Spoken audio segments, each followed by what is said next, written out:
जो हर दिल करे कबूल सब मकबूल।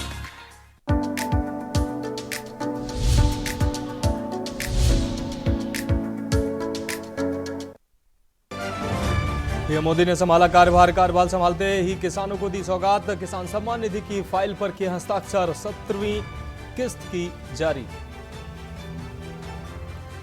मोदी सरकार 3.0 की पहली कैबिनेट बैठक। पीएम आवास पर केंद्रीय कैबिनेट की बैठक जारी। आपको बता दें अमित शाह, शिवराज सिंह सहित कई दिग्गज नेता मौजूद। 30 कैबिनेट मंत्री बैठक में मौजूद।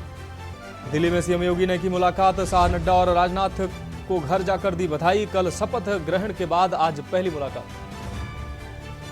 राहुल, सोनिया और प्रियंका का रायबरेली दौरा कल। चुनाव नतीजों के बाद पहला दौरा कार्यकर्ताओं और जनता का करेंगे धन्यवाद। जम्मू कश्मीर में हुए आतंकी हमले में यूपी के कई लोग घायल। सीएम योगी ने घटना का जताया दुख। आतंकी हमले को बताया कायराना। लखनऊ में 1100 घरों को तोड़ने पहुंचे बुलडोजर। पीएससी, आरएफ की 8 कंपनी तैनात। 16 मशीनों से की जा रही कार्रवाई। आप देख रहे हैं के न्यूज, खबरों का सारथी। नमस्कार, उत्तर प्रदेश की खबरों में आपका स्वागत है। मैं हूं मनोज मानस। खबरों का रुख करेंगे उससे पहले दिल्ली से इस वक्त की बड़ी खबर सामने आ रही है। आपको बता दें इस वक्त की बड़ी खबर दिल्ली से सामने आ रही है। मोदी कैबिनेट के विभागों का बंटवारा हुआ है। नितिन गडकरी को सड़क परिवहन मंत्री बनाया गया है। राजनाथ सिंह को रक्षा मंत्रालय का अहम जिम्मा मिला है। वहीं अमित शाह को एक बार फिर से गृह मंत्रालय का अहम जिम्मा दिया गया है। राज्य मंत्रियों की अगर बात की जाए तो अजय टम्टा और हर्ष मल्होत्रा को सड़क परिवहन में राज्य मंत्री बनाया गया है। सूत्रों के हवाले से खबर सामने आ रही है इस वक्त। ये अहम खबर, अमित शाह को एक बार फिर से गृह मंत्रालय का जिम्मा मिला है। नितिन गडकरी एक बार फिर से सड़क परिवहन मंत्री बनाए गए हैं। वहीं राजनाथ सिंह को अपना पुराना मंत्रालय यानी रक्षा मंत्रालय एक बार फिर से मिला है। यह अहम जिम्मेदारी राजनाथ सिंह को एक बार फिर से दी गई है। राज्य मंत्रियों की अगर बात की जाए तो राज्य मंत्रियों में हर्ष मल्होत्रा और अजय टम्टा को राज्य मंत्री बनाया गया है सड़क परिवहन विभाग में। एस जयशंकर को एक बार फिर से विदेश मंत्रालय की अहम जिम्मेदारी दी गई है। तो विभागों के बंटवारा करने में जहां 2019 में 18 घंटे और 2014 में 15.5 घंटे का समय लगा था, ऐसे में इस बार लगभग 23.5 घंटे के बाद मोदी कैबिनेट में विभागों का बंटवारा किया गया है।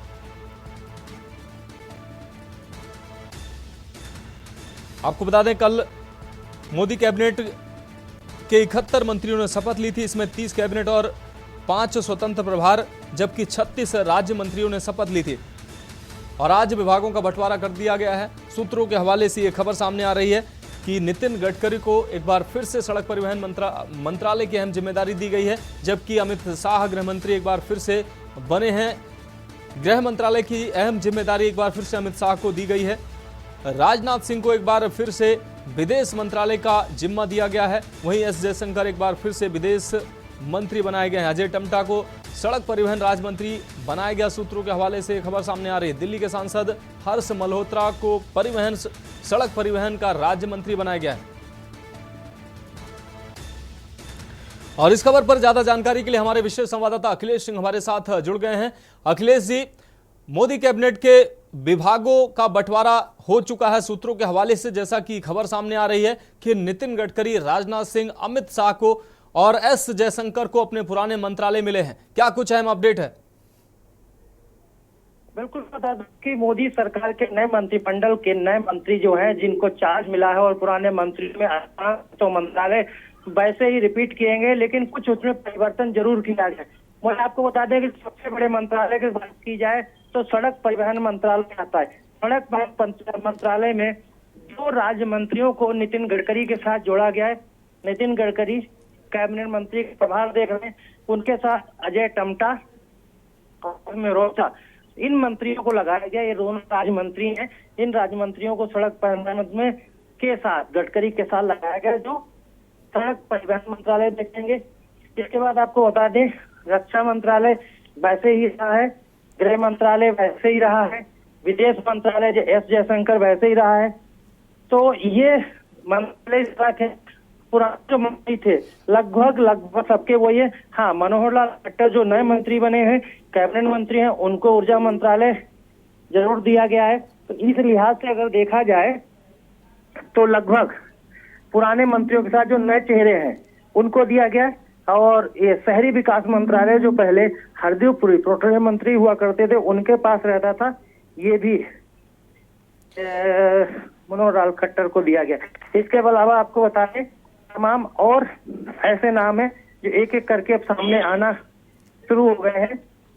अखिलेश जी, कई नाम ऐसे हैं, शिवराज सिंह चौहान का नाम है, उनको क्या अहम मंत्रालय दिया गया है? सिंधिया और जो सहयोगी दल हैं उनके नामों का कुछ जानकारी मिल पाई है, खुलासा हो पाया है कि किन मंत्रालयों को उनको जिम्मेदारी दी गई है?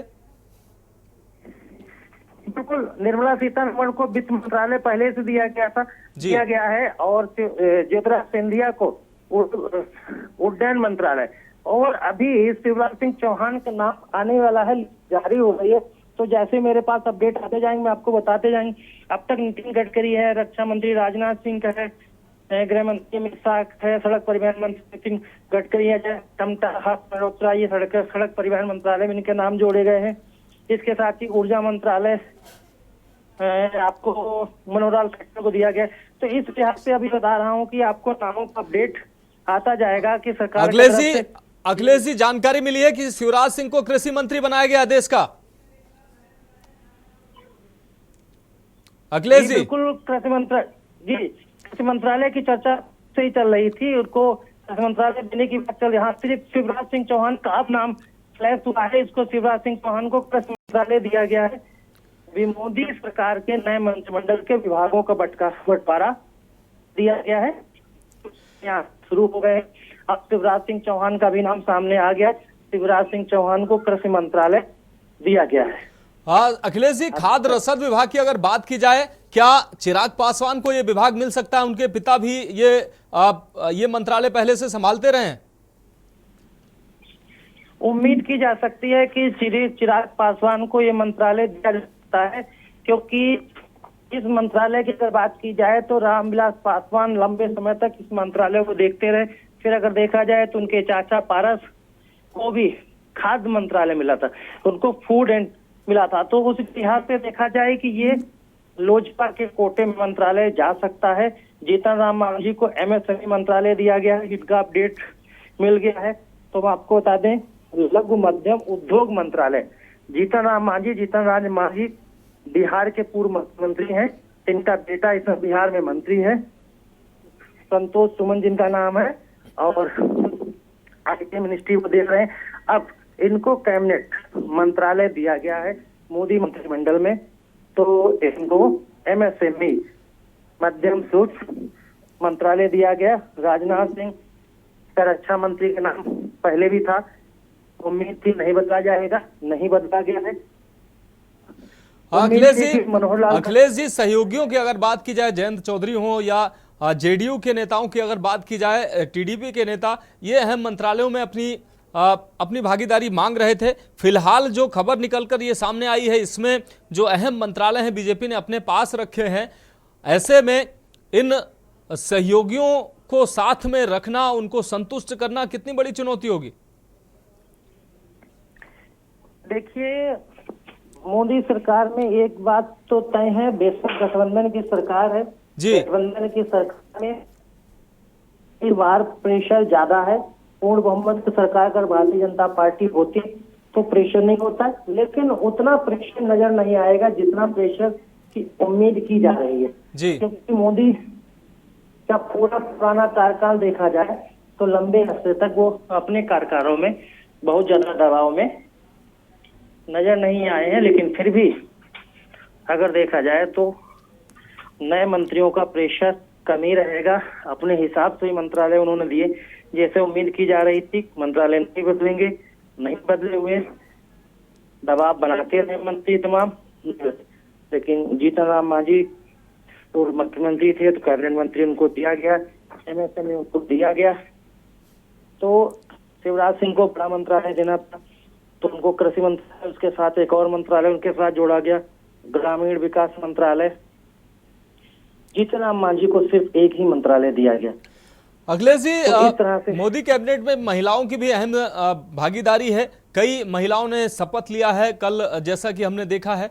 महिलाओं को अभी तक महिलाओं का किसी का नाम सामने नहीं आया है जिसमें ये जानकारी हो सके कि महिला शक्ति को किन अहम विभागों से उनको सम्मानित किया गया, उनको जिम्मेदारी दी गई है। देखिए, जो मंत्रालयों का बंटवारा हुआ है तो मोदी मंत्रिमंडल के बंटवारों में जो महिला मंत्री शामिल की गए, 5 महिलाओं को मंत्री बनाया गया है।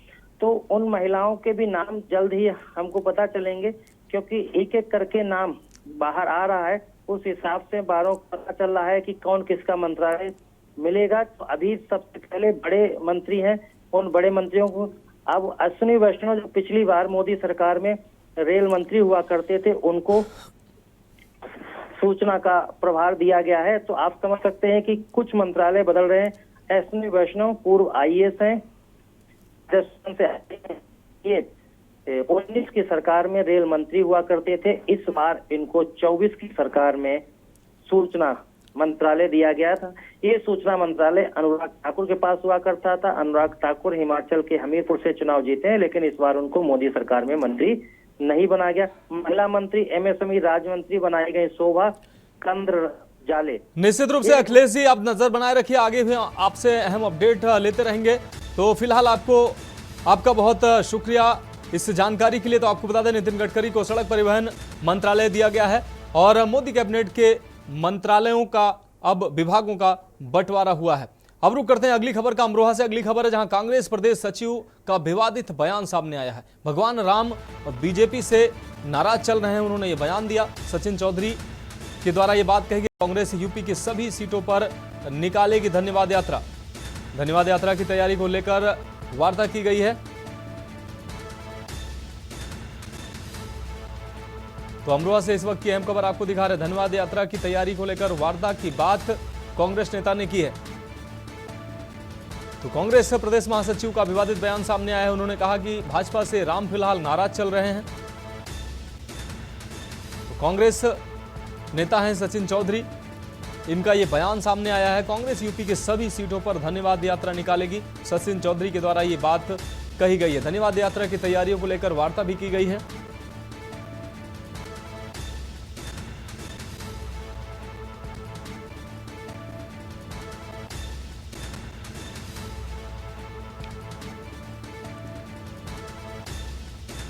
इस वक्त की अहम खबर,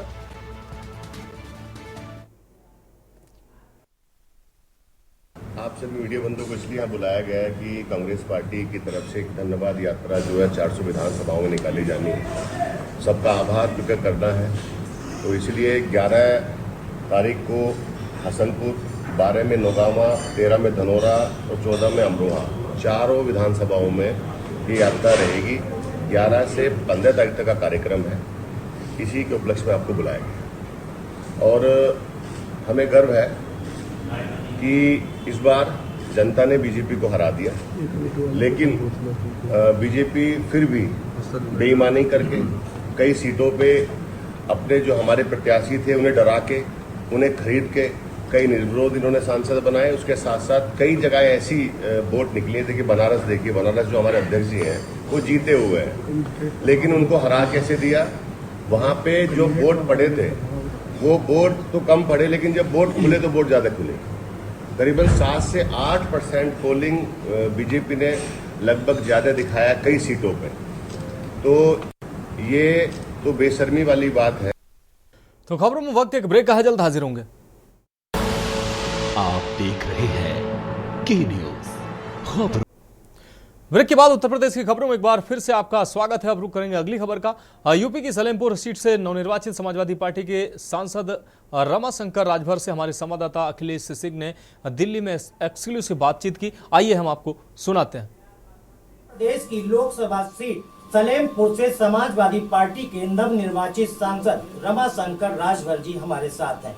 हम बात करेंगे कि उत्तर प्रदेश में समाजवादी पार्टी को जिस तरह से जीत मिली, उसके हिसाब से भारतीय जनता पार्टी के मंसूबों पर भी पानी फिर गया। सबसे पहले आपको अपनी जीत पर आपको बधाई। बहुत बहुत धन्यवाद।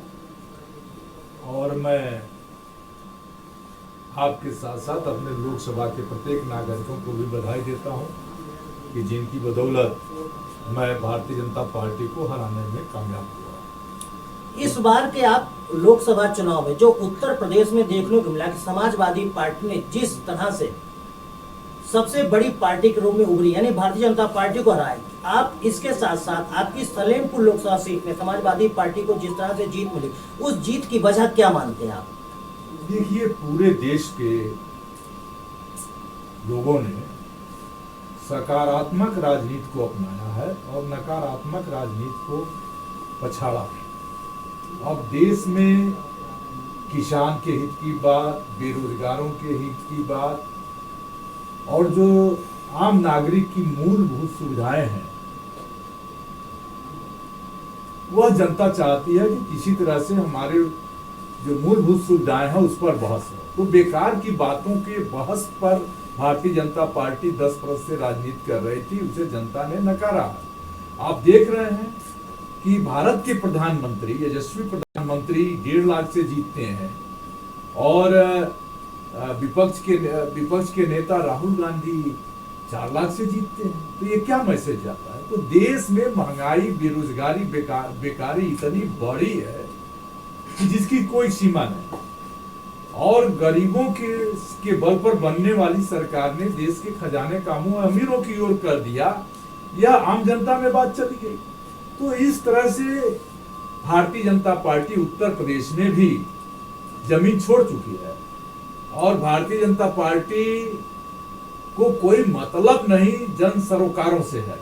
इसलिए जनता ने इनको सही सबक सिखाया है और मैं समझता हूं कि आप देखिएगा 27 में पूरे उत्तर प्रदेश से भारतीय जनता पार्टी साफ हो जाएगी और हमारे नेता माननीय अखिलेश यादव जो सर्वमान्य नेता हैं, सबके नेता हैं, उन्हें अपनाएंगे। क्या लगता है कि इस बार लोकसभा चुनाव 2024 में विपक्ष की ओर से संविधान को बदलने और आरक्षण को खत्म करने का मुद्दा जिस तरह से जोर शोर से उठाया गया, जनता तक वो मुद्दा पहुंचा और उसका लाभ आपको या आपकी पार्टी को भी जीतने में मिला? देखिए, कहने से नहीं होता। जब आप संविधान की मर्यादाओं को तार तार करेंगे, चुने हुए मुख्यमंत्री को जेल में डालेंगे, आप 150 सांसदों को सदन से बाहर कर देंगे, आप जिसको मन करेगा उस पर सीबीआई भेजेंगे, ईडी भेजेंगे, तो संविधान विधानसभा के 4 ईयर में केवल फायर करे हैं और पुल नहीं बन पाया। इसी तरह से जो बॉर्डर के रेलवे स्टेशन है, रेवती रेलवे स्टेशन और बनकटा रेलवे स्टेशन बढ़ते हैं। हमारे संसदीय क्षेत्र में स्टेशन था, जो रेलवे स्टेशन था, उसको हाल बना दिया गया। ये भी आपको जानकर ताजी, हर जगह रेलवे स्टेशनों का विस्तार हो रहा, लेकिन हमारे संसदीय क्षेत्र में रेलवे स्टेशन काल्पीकरण किया जा रहा है। तो जो हमारे क्षेत्र में जो समस्याएं हैं उसको लेकर के सदन से सड़क तक संघर्ष हो रहा है।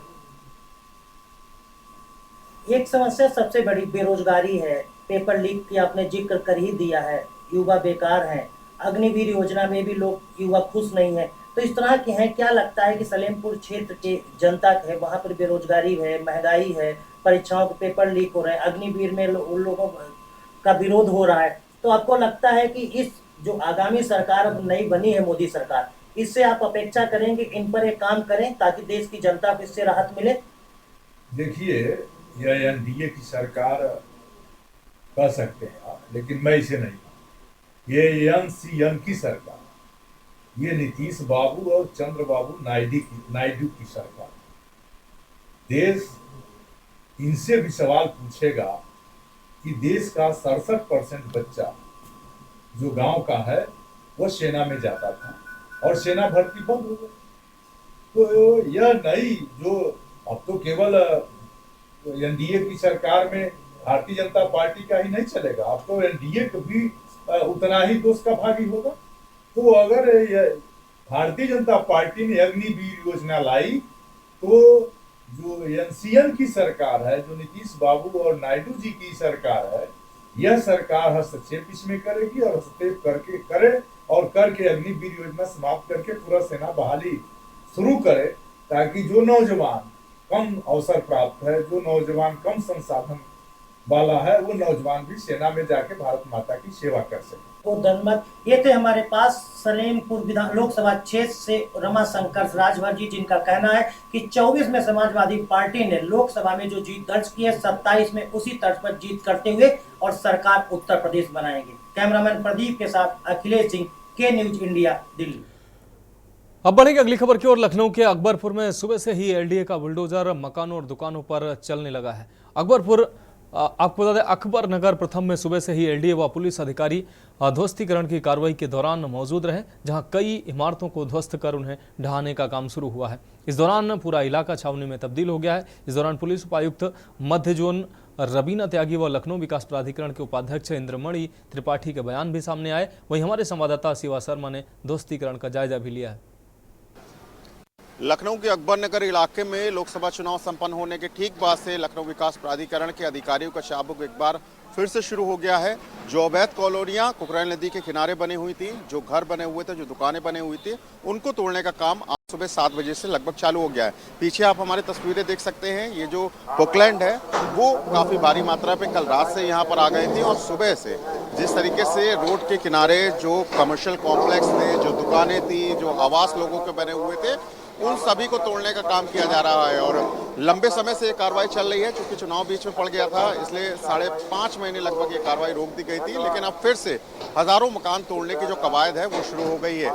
जेसीबी के जरिए, पुकलैंड के जरिए जितना भी निर्माण इस जगह पर किया गया है, उन सभी को धीरे धीरे ध्वस्त किया जा रहा है।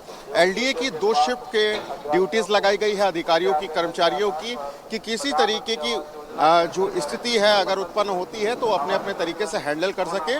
और सुरक्षा के लिहाज से अगर यहाँ के रहने वाले लोग किसी भी तरीके की परेशानी उत्पन्न करते हैं या किसी तरीके का आक्रोश देखने को मिलता है तो उनसे निपटने के लिए पुलिस की फोर्स और साथ साथ पीएसी की टुकड़ियां भी इस इलाके में डिप्लॉय की गई है। लेकिन ज्यादा से ज्यादा आप हिस्सा देख सकते हैं यहाँ पर तोड़ दिया गया है। ये तस्वीरें लगभग महीने भर पहले नहीं दिखती थी, 2 महीने 3 महीने पहले नहीं दिखती थी, लेकिन अब तकरीबन कुछ ही घंटे बीते और कुछ ही घंटे बीतने के बाद जेसीबी और पोकलैंड से पूरा ये दुकान और मकान जितने भी आगे के हिस्से में रोड किनारे बने हुए थे उन सभी को जमींदोज कर दिया गया। और लगातार पोकलैंड आप देख रहे हैं कि जो जो हिस्सा टूटता चला जा रहा है उस मलबे के ऊपर चढ़ करके उसके पीछे का जितना भी हिस्सा है उन सबको ध्वस्तीकरण किया जा रहा है, यानी कि उन सबके तोड़ने की जो कार्रवाई है वो एलडीए प्रशासन की तरफ से की जा रही है। तमाम जो घर बने हुए हैं, जिन लोगों को नोटिस दे दिया गया है, उन सभी को ये कल शाम से ही रिक्वेस्ट की जा रही है कि जो बसंत कुंज योजना में इनको आवास अलॉट किए गए वो यहाँ से जा करके उस जगह शिफ्ट करें।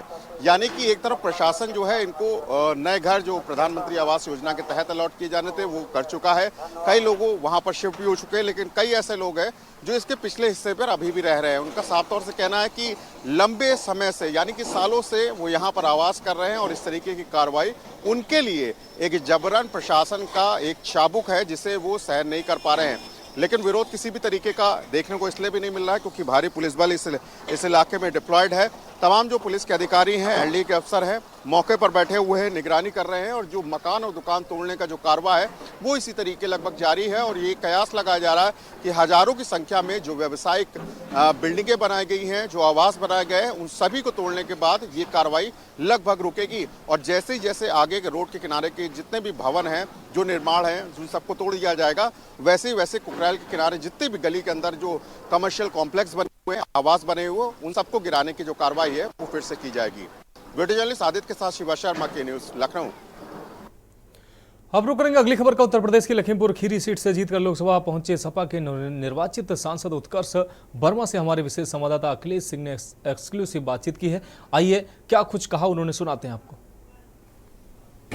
उत्तर प्रदेश की खीरी लोकसभा सीट से नवनिर्वाचित समाजवादी पार्टी के सांसद उत्कर्ष वर्मा जी इस समय हमारे साथ हैं, उनसे बात करते हैं। उत्कर्ष जी, पहले तो आपको सांसद चुने जाने पर बहुत बहुत बधाई। जी, बहुत बहुत धन्यवाद आपको और आपके पूरे चैनल को। अब ये जानना चाहते हैं कि समाजवादी पार्टी जिस तरह से उत्तर प्रदेश चुनाव लड़ी, खासकर खीरी लोकसभा सीट बेहद हाईलाइट सीट थी और उस पर उत्तर प्रदेश नहीं देश की पूरी नजर थी, तो आप वहां से जीते हैं। इस जीत के लिए आप जनता को अपने खीरी क्षेत्र की क्या संदेश देना चाहते हैं? देखिए, सभी खीरी लोकसभा क्षेत्र के सम्मानित मतदाताओं को हम बहुत बहुत धन्यवाद देते हैं कि उन्होंने हमें खीरी लोकसभा की जनता का प्रतिनिधित्व करने का मौका भारत सरकार की लोकसभा सदन में दिया।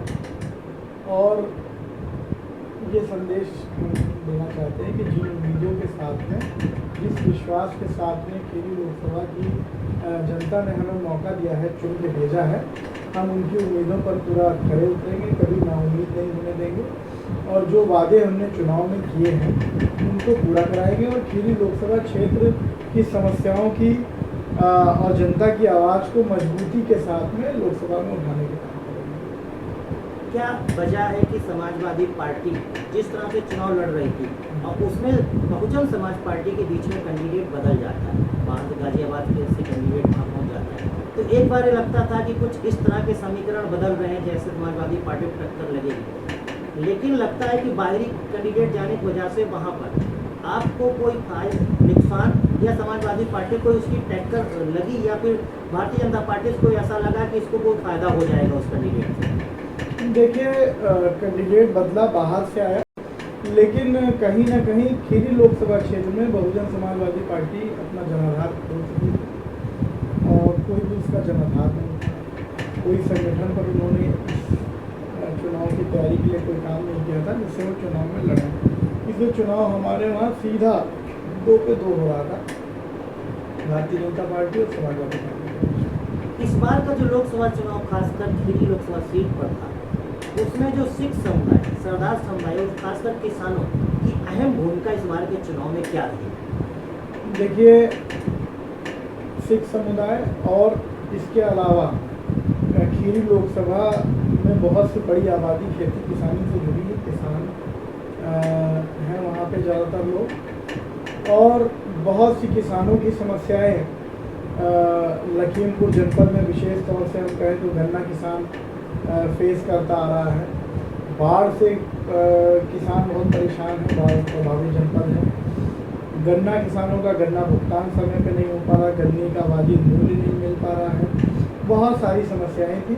और एक सबसे बड़ा जो चिकुनिया का किसान कांड जो हुआ था, उससे सभी किसान भाई आहत थे। ये लोकसभा का क्षेत्र जो है ये बाढ़ से बहुत से ज़्यादा प्रभावित इलाका है, जिसमें हज़ारों एकड़ ज़मीनें कट जाती हैं, हज़ारों कुंटलें फसलें उनका नुकसान हो जाता है, लोग विस्थापित होते हैं, पूरे पूरे गांव कट जाते हैं। तो ये सबसे बड़ी समस्या है इसको कहा जाए। इसके अलावा लोकसभा क्षेत्र हमारा जो है उसमें जनजात के लोग भी हैं, थारू समाज के लोग हैं जो जंगलों में रहते हैं और उनकी अलग बहुत सारी समस्याएं हैं जो हमारी संज्ञान में आई हैं, जिसको हम सदन में उठाएंगे।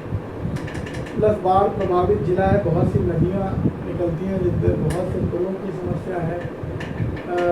स्वास्थ्य और चिकित्सा के क्षेत्र में काम नहीं हुआ है, बहुत बड़ा जनपद है क्षेत्रफल में, उनकी समस्याओं को रखना है। शिक्षा का भी अभाव अभी जनपद में है, स्कूलों में बच्चों की संख्या बहुत ज़्यादा है, अध्यापकों की संख्या उस अनुपात में बहुत कम है। ये सारी समस्याएं हैं जिनको हमें उठाना है और सरकार से काम कराना है।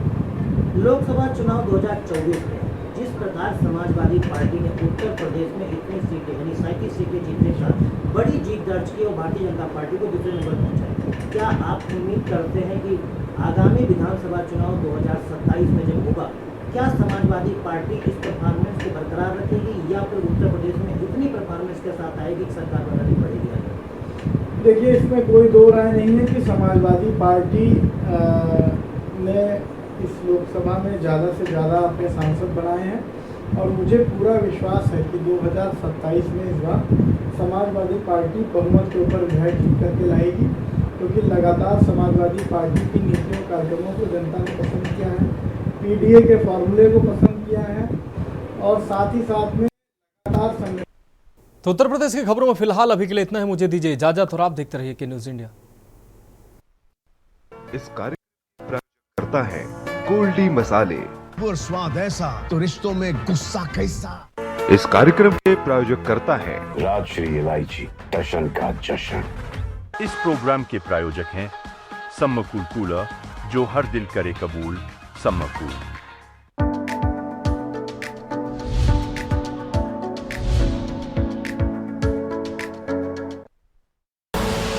आप देख रहे हैं के न्यूज, खबरों का